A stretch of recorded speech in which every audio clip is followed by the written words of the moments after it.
લોકોની શ્રદ્ધા અને આસ્થા પર ગંદકીનું ગ્રહણ લાગ્યું છે। મંદિરે જવું છે પરંતુ આ લોકો મંદિરે નથી જઈ શકતા। પરિસ્થિતિ વોર્ડ નંબર 12માં છે।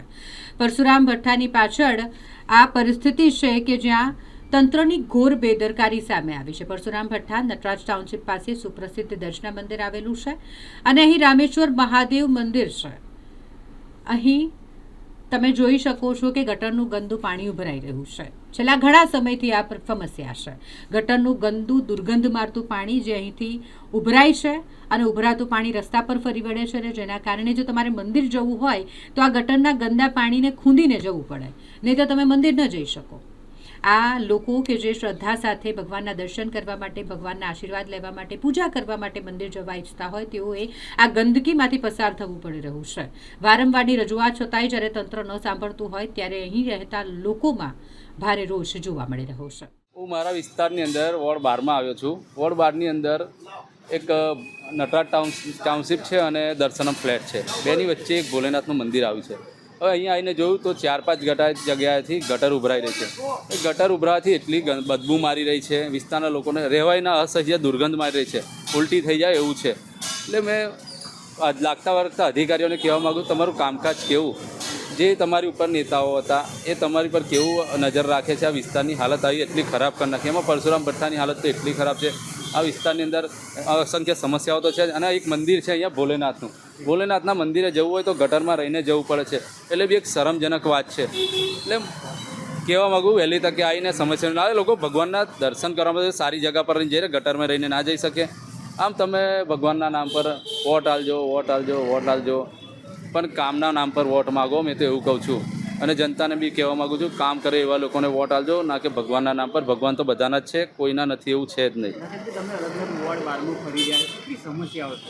મારો વોર્ડ 12 એટલે સમસ્યાનો ભંડાર છે। કોઈ કામ જ નથી થયું છેલ્લા 30 વર્ષના શાસનમાં, કશું જ કામ આ લોકોએ કર્યું નથી, એટલે એટલી બધી સમસ્યાઓ છે।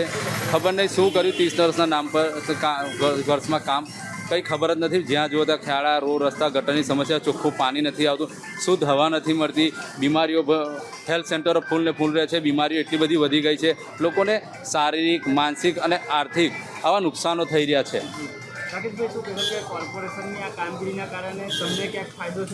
હા, એ તો લાગી જ રહ્યું છે, એવું લાગી રહ્યું, અને ભગવાન બી અમારી સાથે છે એવું લાગી રહ્યું છે। કેમ કે ભોલેનાથ, આજે અમે આવ્યા કે ભોલેનાથના મંદિરે જવા માટે બી ગટરમાં પાણીમાં રહીને જવું પડે, એ ખૂબ ખરાબ વાત કહેવાય આપણા માટે। 100% એકવાર ચાન્સ આપો અમારી ટીમને, તમને બૂમ પાડવાનો મોકો નહીં આપીએ એટલી બાહેધરી આપીએ છીએ। નમસ્કાર દર્શક મિત્રો, મંદિરે જવું છે, નહીં ધોઈને સ્વચ્છ થઈને મંદિરે ભગવાનના દર્શન અર્થે જવું છે, પણ ક્યાંક ને ક્યાંક જે દૂષિત પાણી અપવિત્ર કરીને મંદિરમાં જવા પર મજબૂર કરી રહ્યા છે। દ્રશ્ય તમે જોઈ રહ્યા છો પરશુરામ ભઠ્ઠા વિસ્તારના આપ અહીંયા જે મંદિર જોઈ રહ્યા છો, દર્શનમ મંદિર, રામેશ્વર મહાદેવનું મંદિર છે ને મોટી સંખ્યામાં અહીંયા જે ભક્તો છે તે અત્યારે મહાદેવના દર્શન અર્થે પહોંચતા હોય છે, પણ ક્યાંક ને ક્યાંક તંત્રની બેદરકારીના કારણે જે રીતના અહીંયા જે લોકો અપવિત્ર થઈને મંદિરમાં જવા માટે મજબૂર થઈ રહ્યા છે, જે રીતના આપ દ્રશ્યમાં જોઈ રહ્યા છો કે જે અહીંયા ગટર છે તે વહી રહી છે ને જે આખો રોડ આપ દ્રશ્યમાં જોઈ રહ્યા છો કે ભર ઉનાળે ચોમાસા જેવા દ્રશ્ય છે તે અહીંયા સર્જાયા છે। તમામ જે લોકો છે અહીંયા જે મંદિરે જતા લોકો, તેઓમાં પણ ક્યાંક ને ક્યાંક રોષ જોવા મળી રહ્યો છે કે મહાનગરપાલિકા દ્વારા આ ઉભરાતી ગટરોની સમસ્યાથી ક્યાંક છુટકારો અપાવે અને અહીંયા જે આ કાયમી ધોરણે આ ગટરો ઉભરાતી બંધ થાય, જેથી કરીને અહીંયા જે દર્શન અર્થે જતા ભક્તોને ક્યાંક ને ક્યાંક રાહત મળે।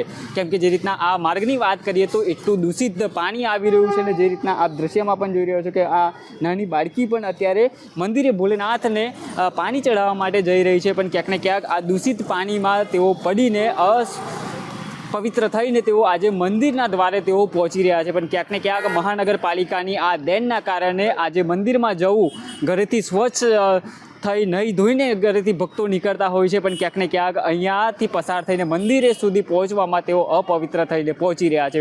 મહાનગરપાલિકા પાસે તેઓ માંગ કરી રહ્યા છે કે આ ઉભરાતી ગટરની સમસ્યાઓથી ક્યાંક છુટકારો આપવામાં આવે।